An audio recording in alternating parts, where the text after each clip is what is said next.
Hello, everybody, and welcome to Viral Sustainability Talks. We have started this conversation series with the objective to spread the word about educators, change makers, catalysts that make sustainability go viral within organizations and communities. My name is Karina Mereuța. I'm the co-founder of Fructify Network, an NGO working to develop green business skills that support green business transformation.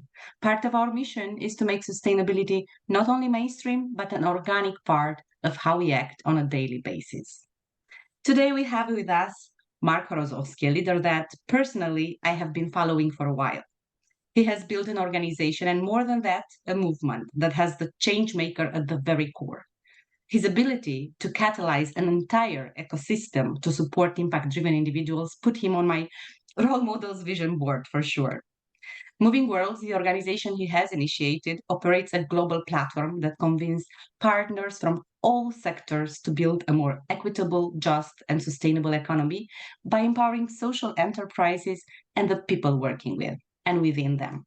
Mark, again, welcome. And can you please share with us who is Mark besides being an activist and a social entrepreneur? Do you have a constant vision, a constant credo that you are following? Yeah. Well, thanks so much for having me, Karina. And I think, as we were chatting about just a little bit before we started here, I think, this work is so important. And I love the focus that you all have of how do we really make the idea of sustainability viral across all our organizations. And it really connects with me, I think, maybe to the question that you just asked about a little bit of my credo, or, what kind of keeps me going here is, at the end of the day, all change comes down to individual humans, right? Every individual has to make a change in order for us to really have a more sustainable and equitable society, and economy, and really planet at large. And I think so often as we think about organizations or think about movements, we tend to drift away, like the bigger we get, we drift away from that individual, that human that's really at the center of our work. And so having that, for me at least, to always be thinking about what is best for the humans, right? In the work that we do, we really support social entrepreneurs, right? Well over 1,000 from over 100 countries. But when we think about social entrepreneurs, we don't think about them as just entrepreneurs. Like, we think about them as humans that have their social lives and their family lives and their work lives. And I think that constant remembrance, and really I think that honor of the individual that we're actually here to serve, I think that's really what makes me get up in the morning, right? It's what makes us go through the really long hours that it takes to build organizations and create impact. So yeah, I think for me that's it, is put humans at the center, do what's best for them in the long term, and then design and scale up around solving those real human needs that we have. Thank you so much. And I think you spoke to my soul earlier when you mentioned putting humans at center, because it's also a credo of mine and also a vision of mine Mhm. to put, I'm active in this sustainability education space. And I see a movement, a lot of movement around, more regulations, more numbers, more science, which is great. We really Yep. need this approach.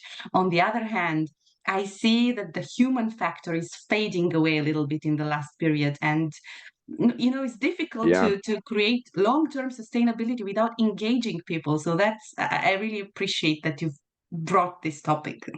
Yeah. Well, it's so true what you said as well. I think we do see that, right?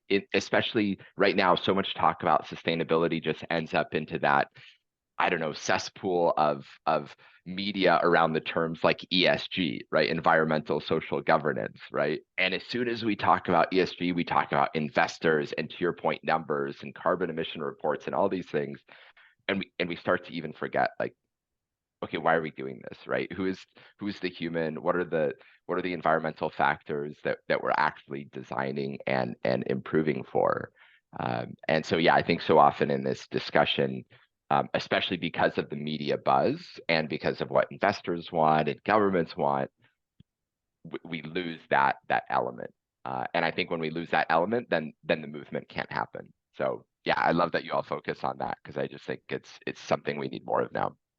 We need more, indeed. We need also more research, how to go around, really bringing the human factor Yeah. within. But for sure, because people need these numbers and need frameworks and need to think in this kind of thing. So probably this is the challenge for us in the social impact space. But for Yeah. sure, we need this. Yeah.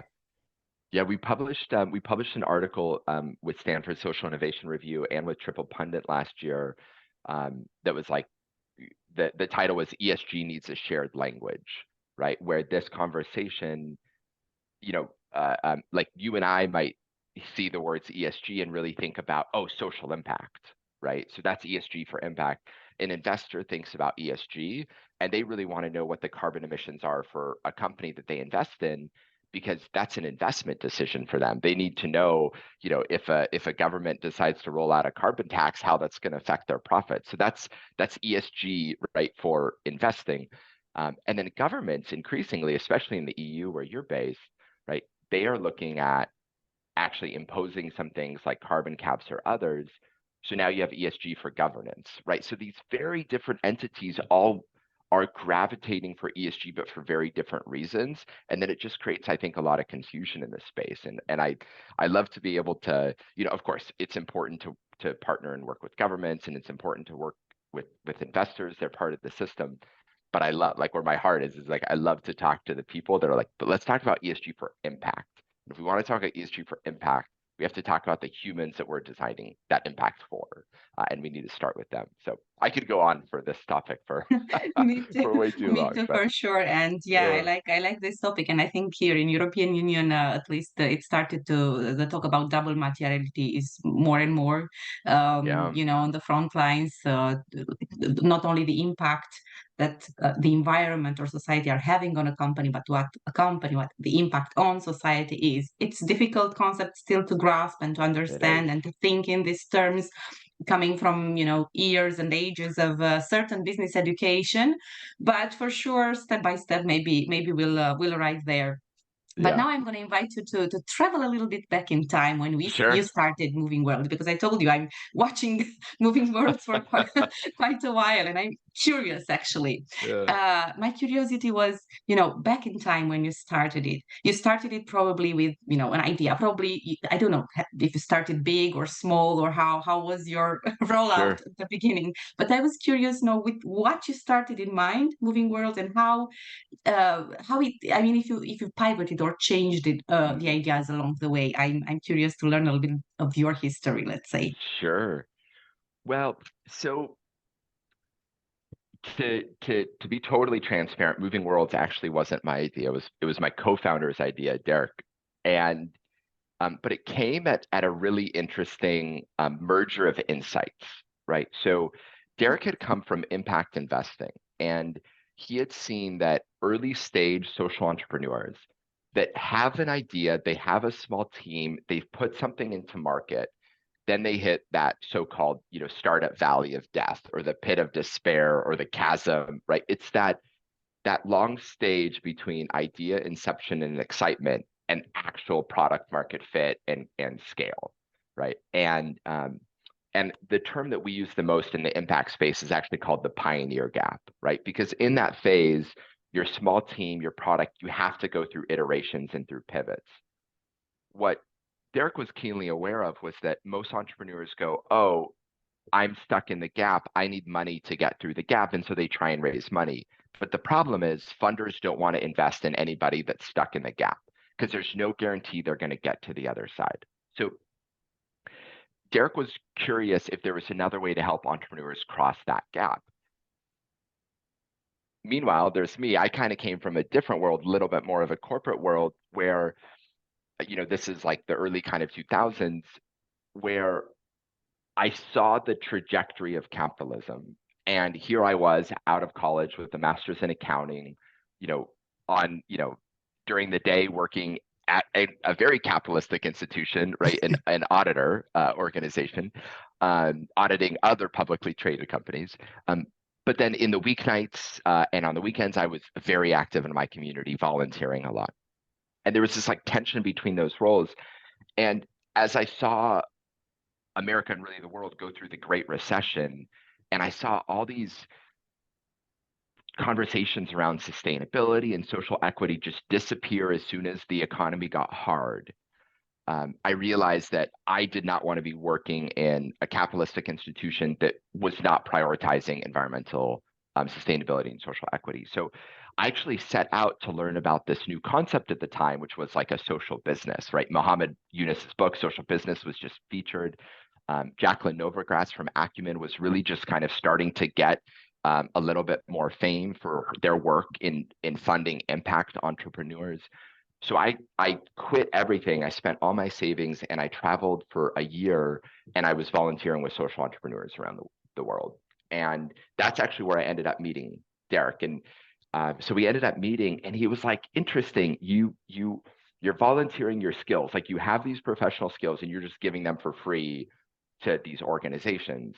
And that really got his brain spinning because he was like, maybe humans can help social entrepreneurs cross that pioneer gap. And so that's the research question that we set out to solve, which was, can we still center social entrepreneurs, but with this big realization that professionals do have extra capacity in their work lives, and can they help these social entrepreneurs cross that gap? So that research question is actually hasn't changed a lot. Like in the decade that we've been working, that's where we are still focused. Now, what's changed is how we deliver value to both of those parties, right? When we first started, we had a network where people could find a free place to live in exchange for volunteering their skills with social entrepreneurs, right?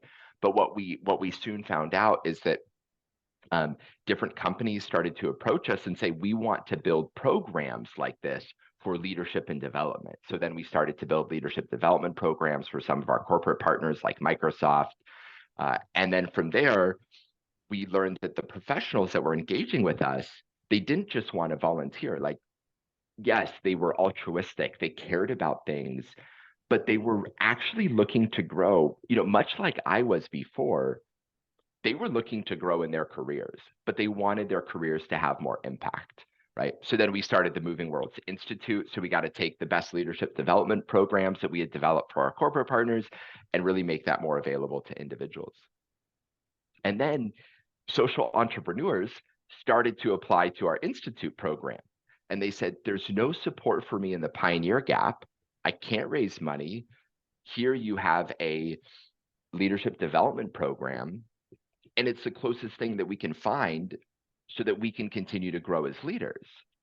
And we said, hey, that's great, but most of our Institute members actually end up changing their career once they really think about centering impact more. So we don't think this is right for you, but can we talk to you more? What are you looking to solve? And then what the entrepreneurs told us is they were looking for connections into potential buying networks, whether that was procurement or business model innovators or others or supply chains. They were looking for help upskilling their team members. They were spending a lot of money on consultants and they needed to save that money to try and invest in actual product growth. So we said, well, look, we have this network of corporates, we have this network of professionals. Can we create a different type of accelerator program for social entrepreneurs? And that's what we did, and that's called the Transform Support Hub. And so now we're kind of in this, like, I almost want to call it self-fulfilling prophecy a little bit, where we started with the social entrepreneur. We went, then we got pulled into corporates, pulled into professionals. The social entrepreneurs, we were still adding value to because we were connecting them to all these experts, and they said we want just more of that.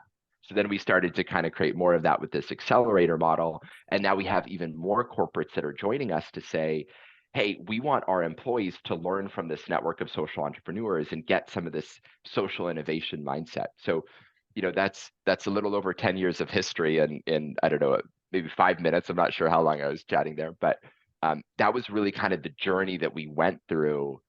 So we've always centered those social entrepreneurs, and we always want to add value to the professionals, but our actual programming and pricing model, I mean, this has changed so much over the last decade.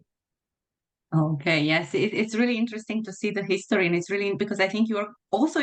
I don't know if you were in a pioneer gap yourself Oh because you yeah, started. I'm we've curious to been learn there. about this because you started with the social entrepreneurship movement in a moment in which it was quite young, let's say. So maybe you can share about your pioneer gap a little bit and how you Yeah, managed to attract this partnership and this financing for MovingWorlds to actually sure. deliver the programs. Yeah. Well, we made every mistake that you can make as an entrepreneur and then some, right? But I think um, you know, we we had a lot of conviction in our idea that professionals, would take things like career breaks or that their companies would sponsor them on secondments to go volunteer their skills. And there's actually still quite a big market there. We've moved away from it, but there's easily a business model that is still there. Um, but what we were experiencing was the so we actually raised a very small angel investment round in 2014. Um, and we were so because we had early indicators for revenue and for corporate traction, we were very confident in our idea. So we spent more time than we should have building the best product and the best platform in order to deliver on that.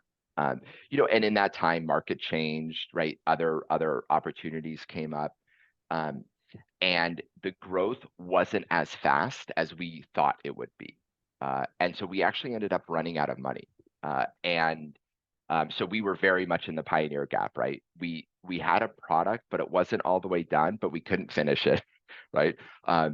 We were supporting programs, but they weren't generating enough revenue, so we couldn't actually hire the people that we needed in order to run the programs, right? So you have more work to do. You don't have enough of the right skills around the table, but we also had some customers that we still had to deliver for because we were in contracts with them. They had hired us to do things that's the pioneer gap through and through, right? It's like we had to deliver and make the little money that we were generating, but we also had to figure out what to do next and how to try and scale that. And um, I think for us, where we decided to double down, and that out of all the mistakes we made, this was for us the right decision. Is we actually went even more manual. So we said, okay, we don't know our customers as well as we think that we do. So we are going to go even more manual in supporting them, even though it means it's harder work for us now, even though we have this platform, even though we have this vision, even though we have that confidence. Uh, and I think in that journey, we learned a couple really key unlocks that then really got us here today. So the pioneer gap's kind of a blessing and a curse. Like running out of money really forces you to focus on what is the most important thing, right? Which is you put the humans at the center of the framework, right? You go to the social entrepreneurs and say, what do you really need, right? Um, and when you can ask those questions and you can observe them and you can learn from them and then you can respond to them and then deliver value, that's I think when you really start to find like, okay, we understand their problems and now we know how to solve them and we're proving we can solve them better than anybody else. Okay, now we've earned the right to scale. So yeah, happy to go deeper on any of that, but yeah, we were definitely in that pioneer gap for years, and then truth be told, we were like graduating from the pioneer gap, right? We were growing. We had a year we were about to triple our revenues, and then COVID hit, and we lost Um, 80% of our revenues. And that was another moment where all of a sudden you were in like a super pioneer gap, right? Because you said like, okay, this is the time then where, and many did, right? Many organizations went out of business during this time. And we actually said there's a really good likelihood that we'll go out of business. But if we're going to go out of business, let's go out of business in service of our mission. So we went back to our social entrepreneurs and we said, what do you need from us? Like, where do you need the most support? And they needed revenues and they needed sales. And we said, okay, well, we don't know how we're going to monetize this yet, but we actually have a lot of corporate connections from our professional network. We are going to get you into the door in places. And then as we did that, what we actually ended up learning is that a lot of corporations like Unilever, SAP, others, they were making these big spending commitments to buy from social entrepreneurs. And all of a sudden, through our network, they saw, wow, here's a place where our employees can come and volunteer and learn from social entrepreneurs, find social entrepreneurs that can help solve our corporate supply chain problems, and teach our business leaders how to design business models for the future. Right. And so again, it's still the same concept of what we've always been doing, right? Build the skills of the social entrepreneurs so they can grow, help professionals find meaningful experiences so they can develop in their careers to pull social enterprises into the economy. But the actual formatting, our programming, our technology platform has continued to evolve. And the only reason it's evolved is because we got even closer to the actual humans that we've been serving. And would you say, I'm curious because you're talking also about evolution and how, you changed and how you've been through the pioneer gap. uh, would you say that still the humans or the human-centric approach you had helped you innovate across the time, or what helped you actually innovate, keep up to date? Because the discussion Yeah. is so deep lately around social entrepreneurship, impact Yeah. entrepreneurship. How do we support? So many organizations appeared Yeah. all over the world, So how Yeah. do you manage to stay relevant still and to Yeah. to innovate? Yeah. Yeah. 100. Like the short answer is yes. Keeping the entrepreneurs and the professionals that we serve center on our platform and understanding their needs is exactly what fuels our innovation. And there's a framework that as an organization, we're spending even more time. Like it started to enter our lingo over 5 years ago, but we're the more we use it, the more we like it. And it's called the jobs to be done framework. Mhm. And I love this framework, right? Because if you think about, let's take a professional from like a corporation, right, who might be interested in participating in programs like ours, right? What do they want to do? They want to grow in their career. And there's actually a lot of things. So they have a job, which is help me build my confidence, my skills, and my resume, and my demonstrated work experience so that I can earn a promotion or easily move to the next company in a higher position. Now, increasingly, they want that position to integrate more impact. So that's a job that they have. Now, imagine this person at home on their desk Googling options. And they have a lot of options, right? They could hire an MBA program to help them develop their skills. They could hire a coach, a career coach, or an executive coach to help them think through those. They could hire a mentor. And I say hire with like air quotes, Yeah. right? Because a mentor is often free, right? But they could still spend their time with a mentor. They could hire a book. They could buy a lot of books and give themselves their own education. Or they can hire MovingWorlds, right? They can volunteer on our platform, get real world experience, get access to this education, and get insights on how to integrate that. So there's actually a lot of different things that they could do that they are willing to hire.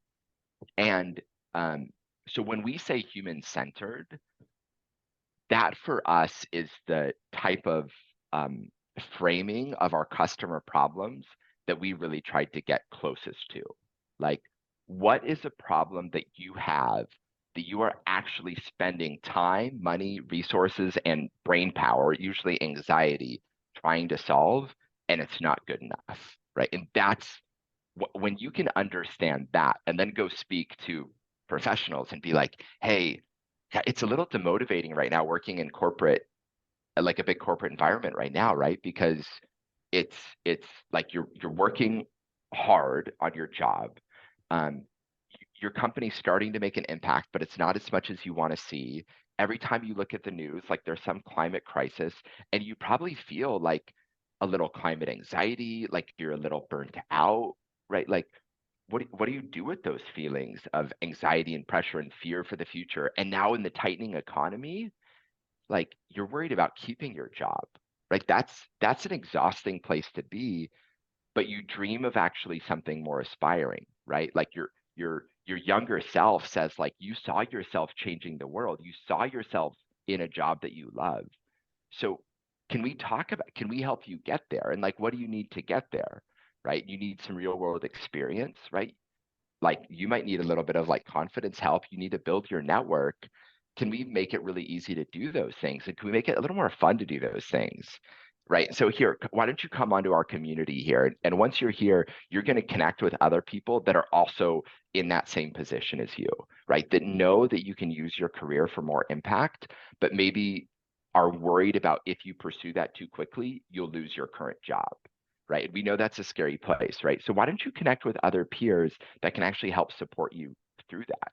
And then, hey, here's some learning so that you can understand the sector at large. Like impact doesn't have to be in a corporate social responsibility title, right? There are marketers or supply chain professionals or procurement professionals that are unlocking millions of dollars of impact every year by creating tweaks within their corporate, right? So can we show you those examples? Okay, and then what skills do you need to develop and what's the best way to develop skills?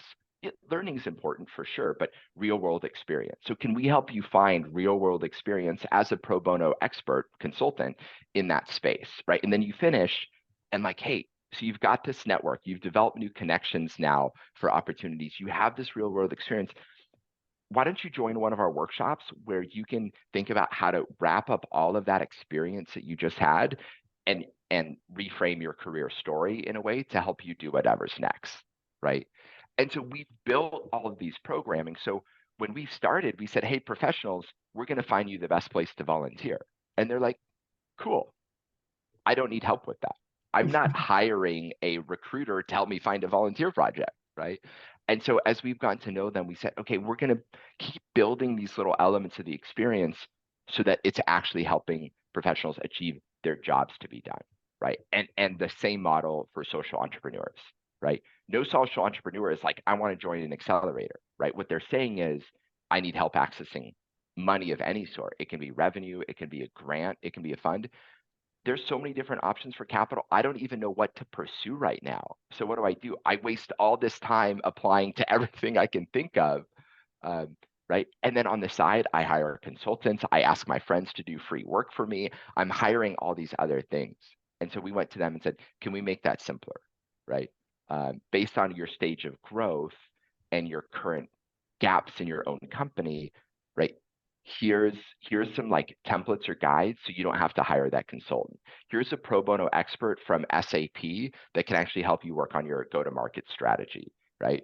Why don't you join these events where you can get connected to experts that can then help you make new business development introductions, right? So I think just that, again, like we bringing it back to the very start of our conversation, like we really got to know the humans, and not just from like an empathy, like social perspective, but from a like, what are the things that they do on a day-to-day basis where they are trying to solve a problem and they are spending money and resources and time in order to do that? And then we said, okay, can we solve that problem for you better than anybody else? And so that, as soon as you ask that question, that to us is where innovation comes from. Okay, it's really, I mean, when I look at your model or where we are right now, it's a lot of admiration there because it's a struggle, and I know it's a struggle from real life and from experience to build a community. Not to mention a community like yours that has, social entrepreneurs, professionals, corporations, instructors and experts and so on. And I know how difficult it is to bring these pieces of the puzzle together. And, Yeah, I always ask, or everybody asks, what's first, the egg or the chicken? What do you bring first in the game? And I understand that you started with the social entrepreneurs and sure. built upon that, right? This is Yeah, how you started step by step to develop this puzzle, or how to yeah, arrive to this moment in which you're juggling with, so many personas in a way, if you are to speak in business terms, with so many personas that come yeah, towards moving worlds to solve their problems, their pain points, yeah, their, yeah, jobs to be yeah. done.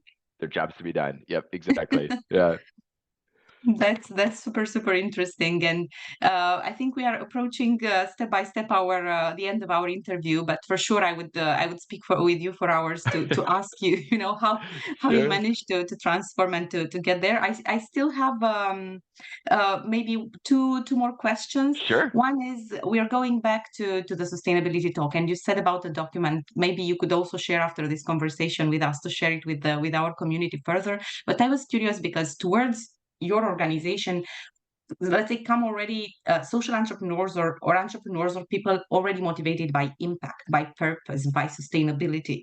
But on the other hand, we have such a huge talk around sustainability in terms of legislations, regulation, Mm. ESG, as we talked before.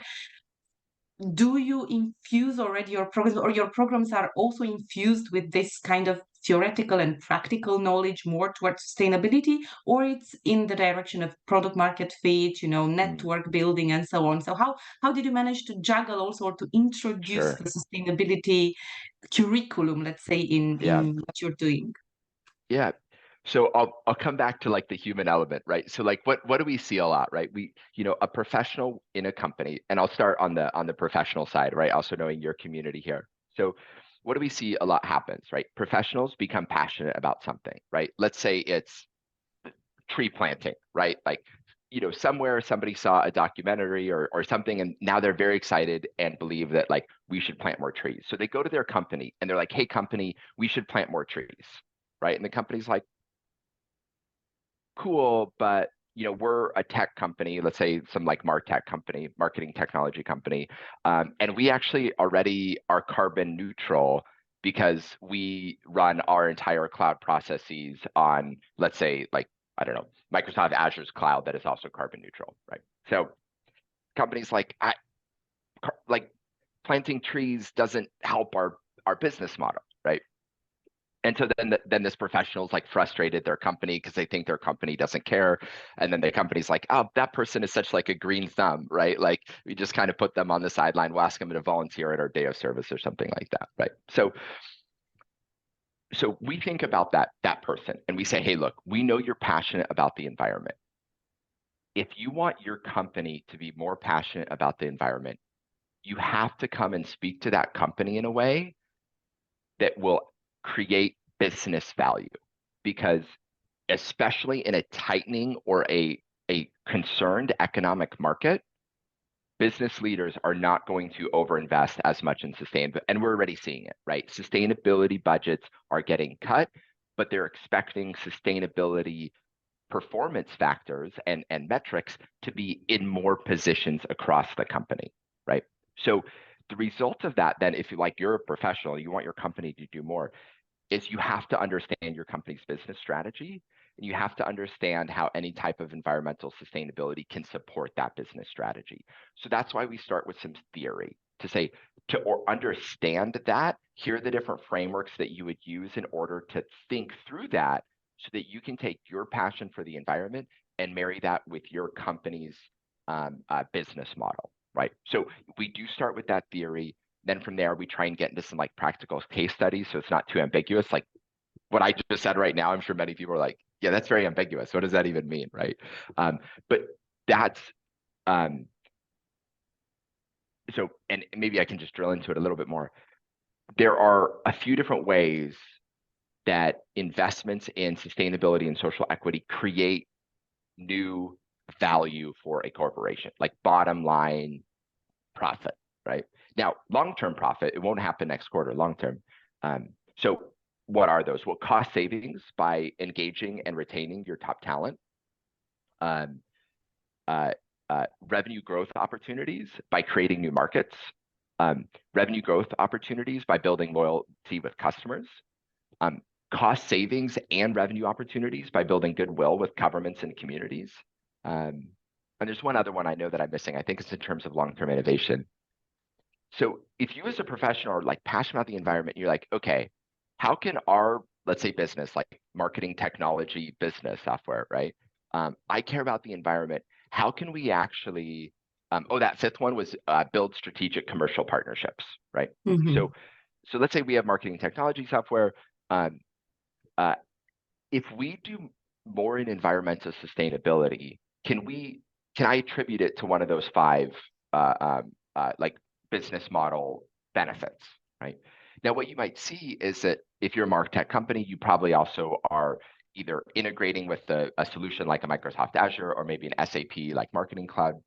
Now, both of those companies are very forward on environmental reporting, right? And so could you then, passionate environmentalists, say, hey, we could actually share with our customers the carbon emissions of working with us, or maybe the carbon savings of switching from, I don't know, let's just say more like paper-based models to digital models or something, right? By the way, this might be the worst idea ever, right? But if our company could maybe do that, could we actually build loyalty with some of our other strategic partners, maybe another big big company. But also in our sales pitches, does that actually start to become a competitive advantage, right? Because we know many of our companies are reporting on things like carbon emissions. If we can actually show them some type of carbon savings, or at least reporting on that, then all of a sudden we can help solve this other need that they have. So that's very different than planting trees, right? But we're gearing towards the same outcome, which is improving environmental sustainability. So I think that's what we try and do in our programming, is help our professionals understand that in their function, the best thing that they can do to move the needle on these topics is figure out your company's business model, how ESG can create business value, and then thinking about how their role can start to make some incremental improvements towards one of those ways. So, sorry, yeah, I could easily keep going on this, but I'll stop there. Yeah, I totally understand, and indeed, it's this practical application. I think we struggled also in the sustainability education space, because indeed it's the phase of awareness in which people first need to understand the causes, the effects, what created all of these things, and what's my responsibility because I didn't do Yeah, it. that's right. Yeah, And how do you move from I didn't do it to what can I do more? How I can actually why do I need purpose? Why do I need to create a business with positive impact? I mean, why do even, we start from yeah, this awareness and then moving on, depending on how aware the people are or how motivated by impact, we're moving into more practicalities like this is how I am yeah, creating impact, this is how I measure, this is how I do. So it's yeah, really interesting to hear how you connected the two dots of something that it's basically should become a mindset or a business mindset, and connecting it with your program. I have just a final question for you sure. before saying goodbye to our community, and it is related. Where do you see MovingWorlds in the future? Because let's say Mm, you manage to create the impact you dream to create. Where do you yeah, see MovingWorlds moving in the future, and sure, what are you still planning to create? Let's say. sure. Well, I have to use some of my future thinking skills here. I guess I'm trying to think of like the magical term of like I have to like time leap, right? Because for us to answer the question, I would need to understand what our social entrepreneurs will need in the future, right? So let's go like 5 years out. Seems like a reasonable timeline. Um, my hypothesis for what social entrepreneurs will need 5 years out, I think these are the major trends that we see. Environmental sustainability and social equity will, despite the economic hardships of today, will be more integrated into more business models 5 years from now, right? That means more social entrepreneurs will have commercial opportunities with bigger and bigger corporations and their key suppliers, right? What does that mean? Well, they are going to need to help. They are going to need help scaling their business models and their teams, much like they do today, but just on bigger scale, right? I think the other thing that they're going to need are more flexible forms of capital, right? Because every trend for every investor is you make smaller investments, and then as you get more and more and well known, you make bigger and bigger and bigger investments, which means you invest later and later in the pioneer gap, which creates a bigger and bigger pioneer gap. So despite all of our awareness about the pioneer gap, I actually think the pioneer gap is going to become even longer and harder to solve in the future, unfortunately, right? And so I think social entrepreneurs will actually need more help in order to cross that, including access to new and innovative forms of capital. And I don't know if MovingWorlds will ever be that provider.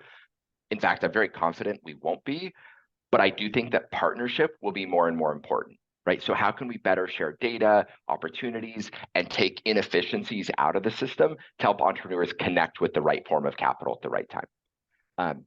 I think the other big trend that we're going to see is impact investors, social enterprise accelerators, and foundations will be spending even more to invest in social businesses via accelerator programs and capacity building programs. That's a really good sign for social entrepreneurs, but it also creates a challenge, which means social entrepreneurs will be a part of more and more networks. They'll be a part of more and more communities, which means they're going to have to create and manage all of these different profiles. They're going to have to share all of this different data, and they're going to go crazy trying to be like, wait, who do I go to for support? And so I think, and we're already talking about it, is how do we help these entrepreneurs connect with those right resources way more efficiently, and through a place that requires a lot less effort for them to get support. Because like right now, if you're a social entrepreneur and you want support from Microsoft, you have to go do Microsoft's application. And then if you want support from Google, you have to go to Google's application. And then if you want support from, the Village Capital Accelerator program, you have to go to their application, right? And every application's different, and then everybody's going to send you surveys. It becomes tiring, right? So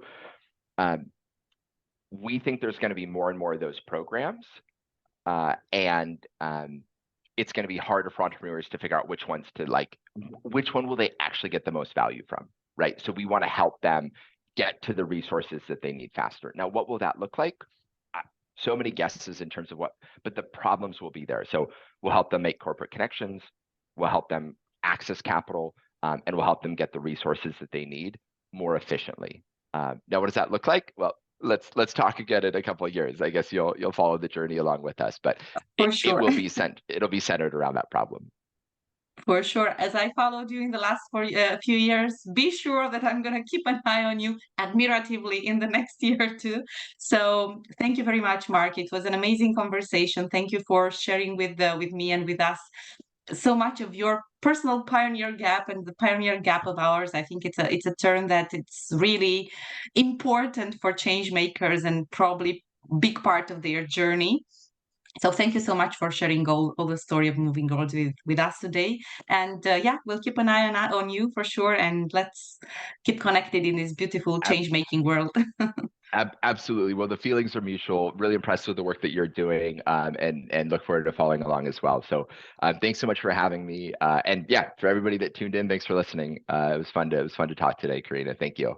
Thank you so much, Mark. Have a beautiful actually a beautiful day ahead there for us in Europe. It's a beautiful afternoon already, beautiful evening. Talk to you soon. Enjoy. Thank you Bye. very much. Bye bye.